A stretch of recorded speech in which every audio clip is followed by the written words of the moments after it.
Hello mga karikrod! Sa panahon ngayon, maraming mga Pilipino ang naghahanap ng mas magandang oportunidad sa ibang bansa. At isa sa mga pinaka-popular na destinasyon ay Japan. Sa video na ito, tatalakayin natin ang mga in-demand na trabaho para sa mga dayuhan sa Japan, lalo na para sa mga Pilipino na nais makahanap ng mas maunlad na karera. Aalamin natin kung anong mga kasanayan ang kinakailangan, paano mag-apply, at kung anong mga benepisyo ang maaaring makuha.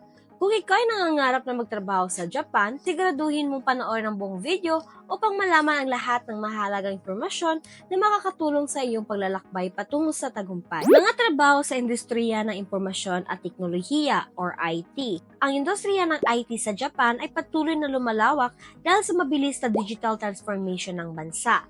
Maraming kumpanya ang nangangailangan ng mga profesional na cybersecurity, cloud computing, artificial intelligence, at software development.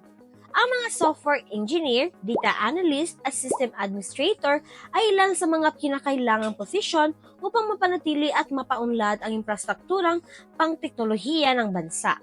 Upang makakuha ng trabaho sa sektor ng IT, mahalagang mataas na antas na kaalaman sa programming, network security, at data management. Ang mga dayuhang aplikante ay may kalamangan kung sila ay binahasa sa mga programming languages tulad ng Java, Python at C++. Pati na rin ang kaalaman sa mga cloud platforms tulad ng AWS at Azure. Dahil ang mga teknolohiyang Hapon ay tumututok sa automation at artificial intelligence. Ang mga eksperto sa machine learning at deep learning ay may mataas na tsansang makahanap ng trabaho. Bukod sa teknikal na kasanayan, ang kaalaman sa wikang Hapon ay isa sa malaking bintahe, lalo na kung ang trabaho ay nangangailangan ng pagkikipag-ugnayan sa mga lokal na kliyente. Bagaman maraming kumpanya ang tumatanggap ng English-speaking professionals, ang pagkakaroon ng GLPT N2 o mas mataas na antas ay maaaring makatulong ang integrasyon sa mga Japanese workplace. Mga guro ng Ingles at edukasyon.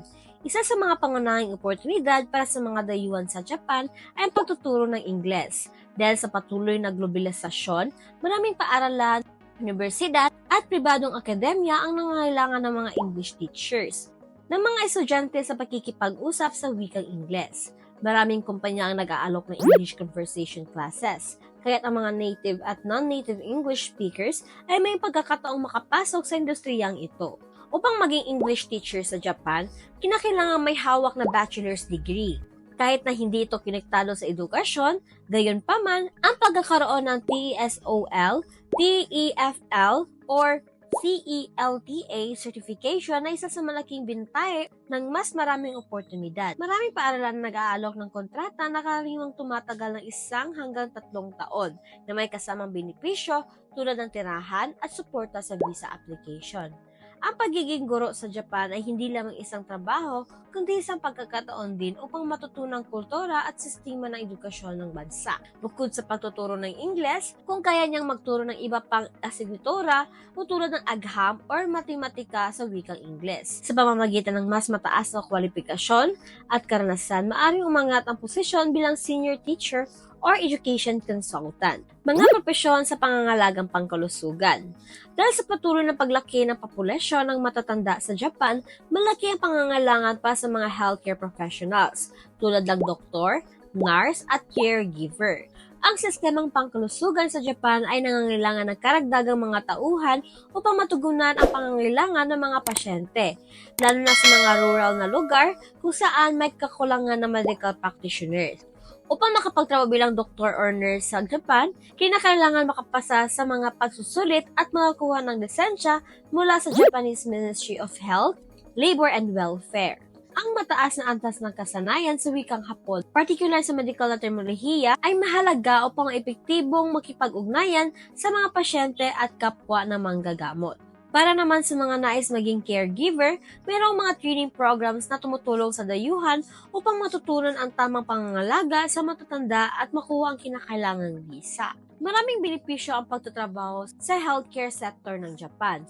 kabilang ang mataas na sahod, seguridad sa trabaho, at oportunidad na makakuha ng permanent residency sa hinaharap. Dahil sa lumalawak na pangangailangan para sa mga profesional na pangangalagang pangkalusugan, patuloy ang pagbubukas ng mga programa at scholarship para sa mga nais mag-aral at magtrabaho sa larangang ito. Mga trabaho sa industriya ng enerhiya at produksyon. Ang Japan ay kilala sa industriyang automotive robotic at electronics. Kaya naman patuloy ang pangangailangan para sa mga enerhiyo sa iba't ibang larangan tulad ng mechanical, electrical, civil, at chemical engineering. Ang bansa ay may malaking kumpanya tulad ng Toyota, Sony, at Mitsubishi na nangangailangan ng mga eksperto sa larangan ng teknolohiya at produksyon upang mapanatili ang kanilang kompetitibong posisyon sa pandaigdigang merkado. Ang mga dayuhang enyehero ay may kasapat na karanasan sa larangan ng automation, renewable energy at advanced manufacturing ay may mataas na tsansang makakuha ng trabaho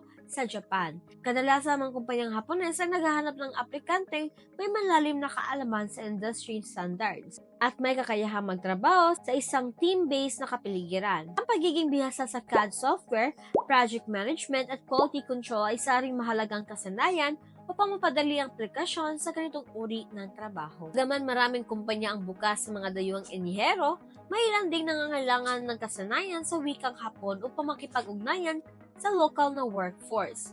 Sa pamamagitan ng pagkakaroon ng sertifikasyon mula sa Japan Accreditation Board for Engineering Education or JABI o iba pa mga international engineering certifications, maaaring mapataas ang isang aplikante ang kanyang tsansang makahanap ng trabaho sa ibang bansa.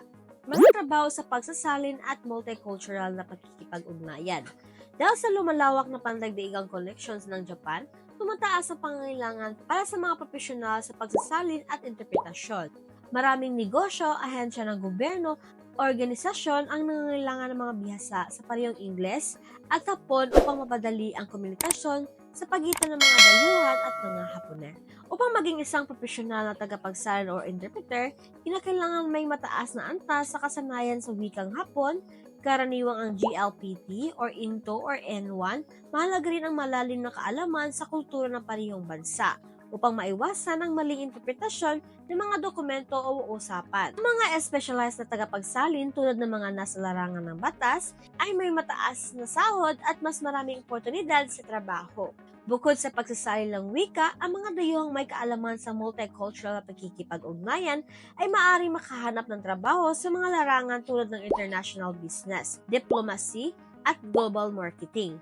Ang ganitong uri ng trabaho ay nangangailangan ng kasanayan makipag-ugnayan sa iba't ibang lahi, pati na rin ang pag-unawa sa pandaigdigang merkado at kultura. At yun lamang po mga karikrod ang tungkol sa mga in-demand na trabaho sa Japan ngayong taon. Tunay nga na ang trabaho sa Japan ay nagbibigay ng maraming oportunidad para sa mga Pilipino na may tamang kasanayan at determinasyon.